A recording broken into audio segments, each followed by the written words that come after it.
If you ever need to service your tiller, replace some tines because you've been doing wear them out. A little trick of the trade, get some blocks on either side of the skids. Remove your tailgate, really easy to clean everything that way. It's just a cotter pin, pull the rod out, tailgate drops off.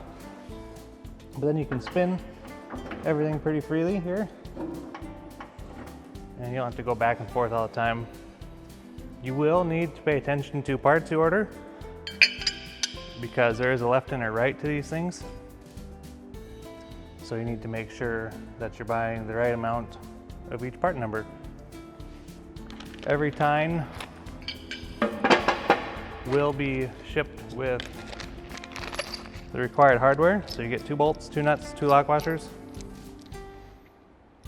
So those will ship new with your tine. Pretty simple to do. Obviously remove your hardware, put your new piece in, torque everything down. Just a couple little simple tricks to make servicing your tiller pretty easy. Don't forget to check your gearbox oil.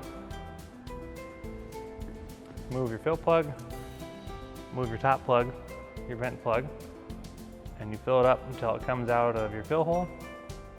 Same thing with the chain case over here.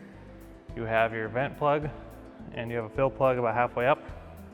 Fill it up till it runs out of the hole, button everything back up together. So as far as tiller tines, make sure you're buying both a left and a right.